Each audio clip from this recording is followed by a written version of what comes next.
नमस्कार दोस्तों, the learner point में आप सभी का स्वागत है। दोस्तों अपन कर रहे हैं एनसीईआरटी और आरबीएससी के महत्वपूर्ण प्रश्न।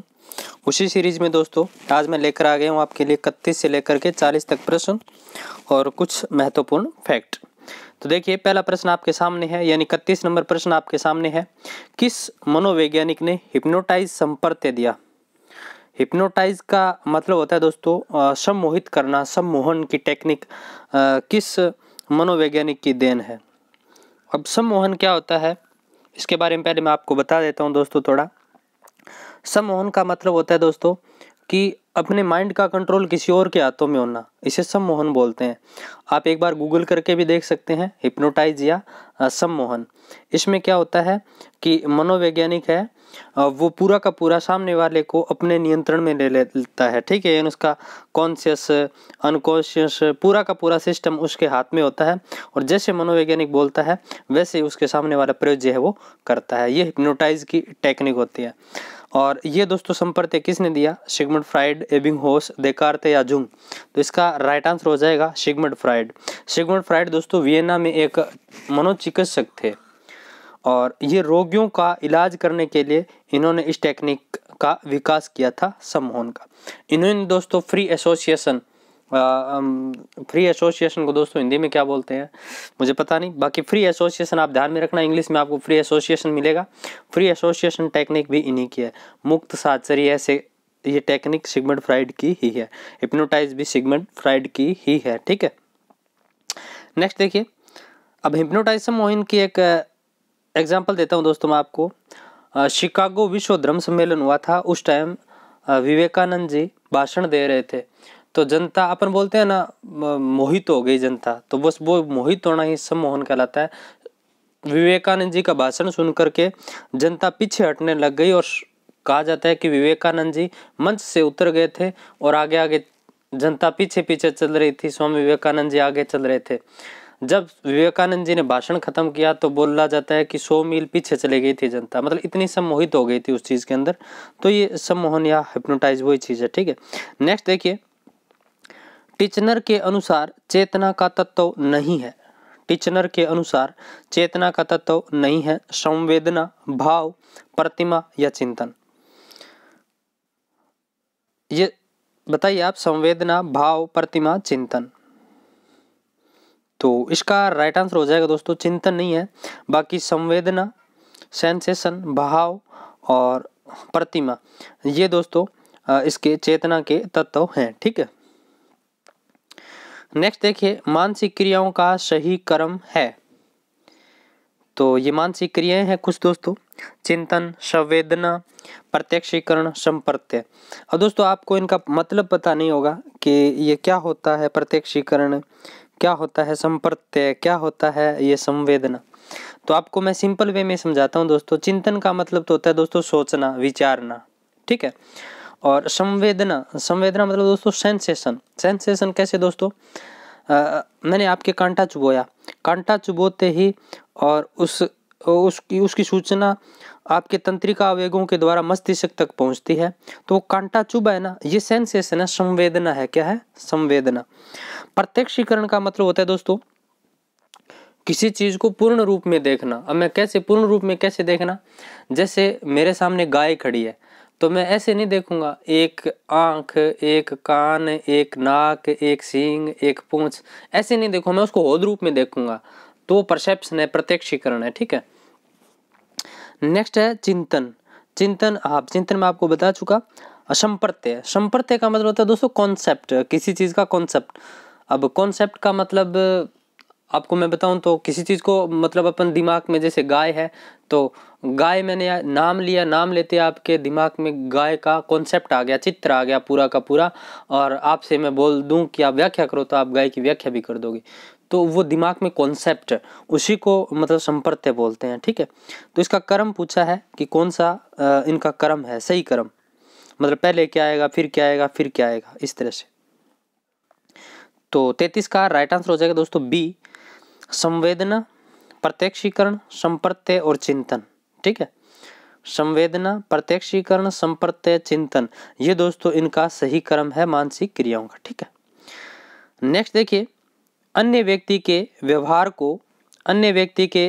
को स्वयं के व्यवहार की तरह अपनाना किस प्रकार की रक्षा युक्ति है? अन्य व्यक्ति के व्यवहार को स्वयं के व्यवहार की तरह अपनाना किस प्रकार की रक्षा युक्ति है? दमन, अंतर्वेशन, प्रतिक्रिया निर्माण, प्रक्षेपण। तो ये किस प्रकार की है दोस्तों? ये है अंतर्वेशन। अंतर्वेशन का मतलब होता है दोस्तों इंट्रोजेक्शन। दमन का मतलब होता है दोस्तों रिप्रेस करना, मतलब दबा देना, ठीक है। और प्रक्षेपण मतलब दोस्तों थोपना, प्रोजेक्शन करना, ठीक है। प्रतिक्रिया निर्माण मतलब दोस्तों जैसे बहाने बनाना। अब ये अंतर्वेशन क्या है आपको मैं थोड़ा अलग तरीके से समझाता हूँ कि अपनी पहचान किसी और के साथ जोड़कर बताना। कैसे कि मैं कहीं जा रहा हूँ, जैसे गया और मेरी अभी कोई आइडेंटिटी नहीं है, तो मैं ऐसे बोलूँगा मेरे चाचा पुलिस में है, मेरे चाचा IAS है। तो ये अंतर्वेशन कर रहा हूँ मैं, यानी अन्य व्यक्ति के व्यवहार को स्वयं के व्यवहार की तरह अपनाना, ये अंतर्वेशन है। प्रक्षेपण में क्या करेंगे दोस्तों? थोप देंगे। जैसे मैं कक्षा 12वीं में पास नहीं हुआ तो मैं टीचर पर दोष लगा दूंगा कि उस टीचर ने मुझे अच्छे से पढ़ाया नहीं, थोप दूंगा उसके ऊपर, ठीक है। प्रतिक्रिया निर्माण का मतलब होता है दोस्तों बहाने बनाना। नाचना तो आता नहीं है और बोले कि आंगन टेढ़ा है, तो ये प्रतिक्रिया निर्माण है, ठीक है। दमन का मतलब होता है दोस्तों दबा लेना, ठीक है। ये समायोजन की कुछ रक्षा युक्तियां हैं दोस्तों ये, और ये अच्छी होती है, बुरी नहीं होती, अच्छी होती है।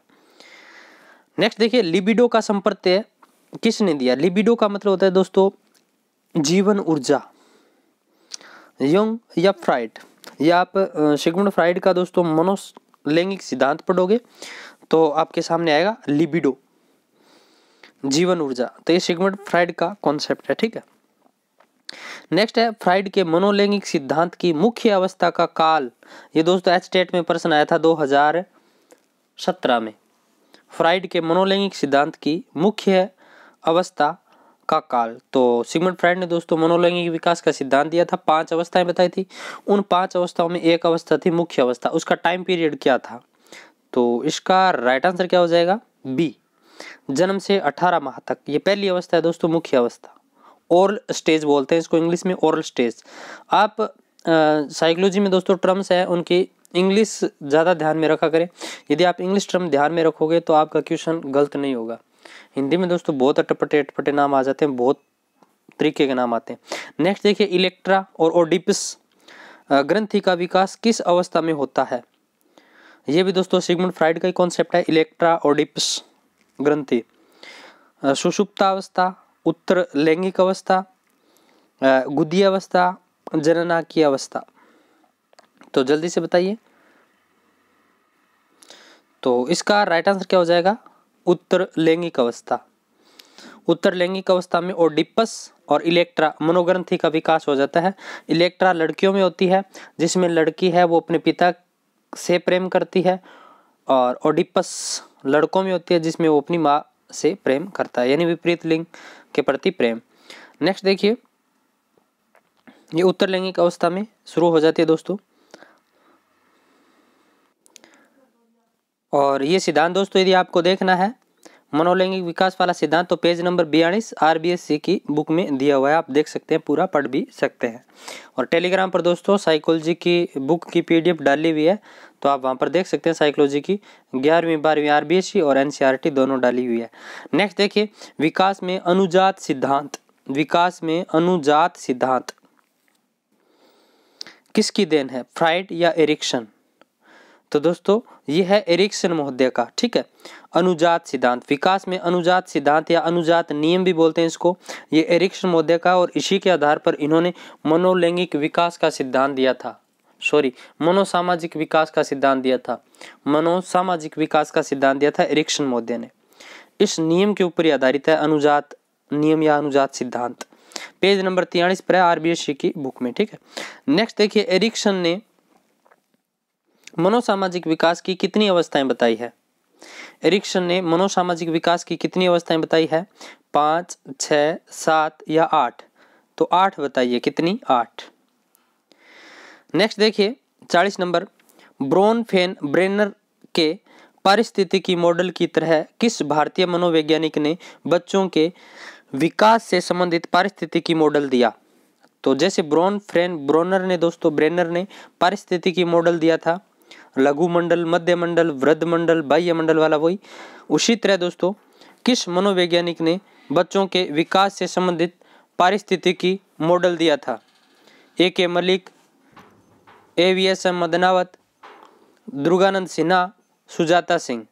तो इसका राइट आंसर क्या हो जाएगा? दुर्गानंद सिन्हा। नेक्स्ट देखिए दोस्तों, कुछ महत्वपूर्ण फैक्ट है और इसके बाद दोस्तों आपको ये थोड़े सिद्धांत वगैरह दिखाऊंगा भी मैं, ठीक है। तो चलिए ये देख लेते हैं फैक्ट। पहला फैक्ट है, मनुष्य जन्म से स्वार्थी व आक्रामक होता है। ये किसका कथन है? तो ये स्टेटमेंट है स्पेंसर का, हर्बर्ट स्पेंसर, याद रखना। मनुष्य जन्म से स्वार्थी व आक्रामक होता है, ये कहा था हर्बर्ट स्पेंसर ने। नेक्स्ट फैक्ट है दोस्तों, मनुष्य जन्म से अच्छे स्वभाव वाला होता है किंतु उसे बाहरी वातावरण है वो बुरा बना देता है। यह कथन है रूसो ने कहा था कि मनुष्य जन्म से अच्छे स्वभाव वाला होता है लेकिन वातावरण है वो उसे क्या बना देता है? बुरा बना देता है। नेक्स्ट देखिए, मनुष्य का मस्तिष्क जन्म से कोरा कागज होता है। मनुष्य का मस्तिष्क जन्म से कोरा कागज होता है, इसे कहा गया था टेबुला रासा। क्या कहा गया? टेबुला रासा। ये किसका स्टेटमेंट है? तो ये है जॉन लॉक का। किसका? जॉन लॉक का। अब दोस्तों अपन कुछ देखते हैं, मनोवैज्ञानिक परीक्षण जितने भी बनाए जाते हैं उन परीक्षणों की कुछ विशेषताएं होती है, ठीक है। तो उन विशेषताओं पे अपन चर्चा करते हैं। तो दोस्तों सबसे पहले जब भी कोई मनोवैज्ञानिक परीक्षण बनाया जाता है तो उसकी सैंपलिंग की जाती है। क्या की जाती है? सैंपलिंग की जाती है। यानी मैंने जैसे 100 प्रश्नों की एक क्वेश्चनायर बनाई, क्वेश्चनायर बनाने के बाद मैं क्या करूँगा? सैंपलिंग करूँगा। सैंपलिंग का मतलब ये हो गया दोस्तों, मैं उसको अप्लाई करके देखूंगा। जैसे 4000 लोगों पर, 5000 लोगों पर, इस तरह से क्या की जाती है? सैंपलिंग की जाती है। उससे अपने पास नॉर्म्स निकल कर आते हैं, मानक निकल कर आते हैं कि कौन सा हमारे प्रश्नावली में इतने क्वेश्चन है, कौन सा क्वेश्चन है वो सब पर लागू हो रहा है या नहीं हो रहा है। बहुत सारे दोस्तों इसके अंदर टेक्निक यूज की जाती है साइकोलॉजिकल। तो मानक, सबसे पहले मैं आपको मानक के बारे में बताता हूँ। इसमें क्या होता है? मानक है ये सैंपलिंग के द्वारा निर्धारित किए जाते हैं। यानी बहुत सारे देशों में स्टूडेंटों के ऊपर इसको अप्लाई करके देखा जाता है। और आप देखना कोई भी मनोवैज्ञानिक परीक्षण होता है उसमें मैनुअल होता है। मैंने आपको RBSC की बुक पढ़ाई थी, उसमें मैंने आपको मैनुअल भी दिखाया था, मनोवैज्ञानिक परीक्षण भी दिखाए थे। तो मैनुअल में मैंने आपको एक चीज़ दिखाई थी कि इसके नॉर्म्स ये है, नीचे मानक इतनी है, इसकी विश्वसनीयता इतनी है, वैधता इतनी है, ये सारी चीज़ें दोस्तों लिखी रहती है उसके अंदर। तो मानक होता है। व्यापकता का मतलब होता है दोस्तों, एक मनोवैज्ञानिक परीक्षण है वो व्यापक होता है, ठीक है। व्यापक का अर्थ आप जानते हैं दोस्तों। नेक्स्ट है वस्तुनिष्ठता। तो वस्तुनिष्ठता का मतलब क्या होता है दोस्तों? मनोवैज्ञानिक परीक्षण है उसमें चाहे तो मैं चेक करूं किसी बच्चे की क्वेश्चनायर या कोई और चेक करे, उसके ऊपर व्यक्तिगत प्रभाव नहीं पड़ता। व्यक्तिगत प्रभाव का मतलब है जो मैनुअल है उस मैनुअल के आधार पर ही मैं जांच कर पाऊंगा। उसमें मैं मेरी तरफ से ना तो एक अंक ज़्यादा दे सकता ना एक अंक कम दे सकता, ऐसा कोई सिस्टम नहीं होता। जैसे मूल्यांकन करते हैं ना अपन, बच्चों की कॉपियाँ चेक करते हैं, तो उसमें कई बार ऐसा सिस्टम हो जाता है।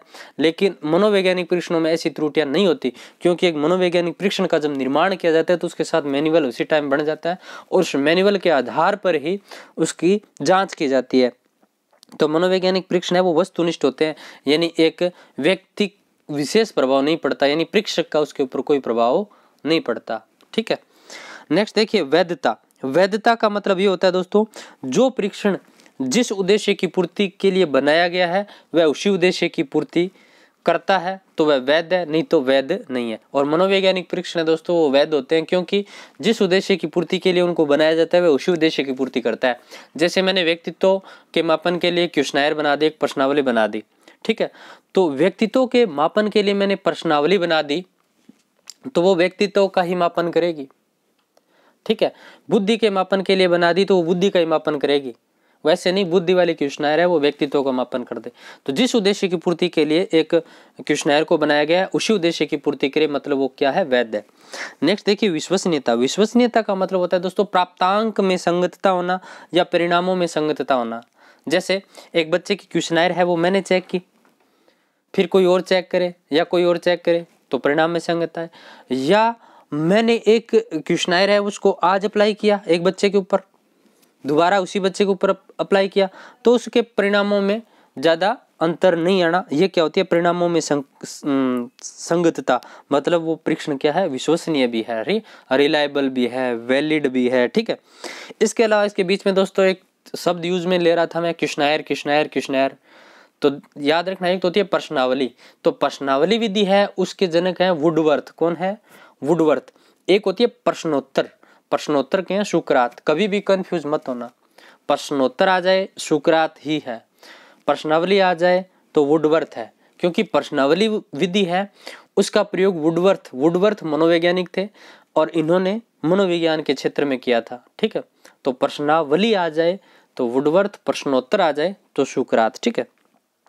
अब देखिए नीचे आपको मैं कुछ दिखा देता हूँ। ये एरिक्सन का मनोसामाजिक विकास का सिद्धांत है, इसकी मुझे सिर्फ आपको अवस्थाएं दिखानी है। तो ये देख लीजिए, इधर दोस्तों ये फ्राइड वाली भी दे रखी है इन्होंने, ठीक है। यहाँ तक फ्राइड वाली ही है। देखिए फ्राइड ने मुख्य अवस्था, गुद्दी अवस्था, लैंगिक अवस्था, सुषुप्तावस्था, ठीक है, और ये फिर लास्ट वाली वो लैंगिक अवस्था वाली, ठीक है, जननेंद्रिय अवस्था, ठीक है। ये अब देखिए इधर 8 के 8 ऐसी इसकी है, क्या नाम, एरिक्सन की है, मनोसामाजिक विकास का सिद्धांत दिया। पहली देखिए मुख्य अवस्था, ठीक है, और इसकी टाइम पीरियड क्या है, जन्म से 1.5 वर्ष। और इन्होंने दोस्तों ये नाम दिए हैं, याद रखना, जो एरिक्सन है इन्होंने सारे ये नाम दिए हैं। जो जन्म से 1.5 वर्ष तक है, विश्वास बनाम अविश्वास, ठीक है।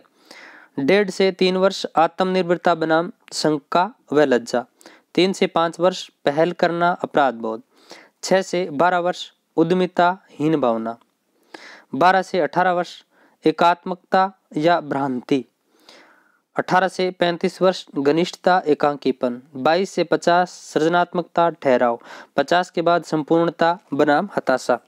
तो ये पूरी दोस्तों ये टेबल, आप इसका स्क्रीनशॉट ले लेना, क्योंकि मेरा पर्पज यही है कि यहाँ से वो प्रश्न पूछे तो ये गलत ना हो। बाकी चीज़ आपको आती है, आपने हर जगह से पढ़ रखी है, लेकिन ये चीज़ दोस्तों जब आ जाती है तब गलत हो जाती है। तो ये सारणी है, इसका आप स्क्रीनशॉट ले लेना और इनका आपको टाइम पीरियड ध्यान होना चाहिए 8 के 8 का, ठीक है। तो आई होप दोस्तों आज का वीडियो आपको अच्छा लगा होगा। अच्छा लगा तो लाइक करना, अपने दोस्तों में शेयर जरूर करना।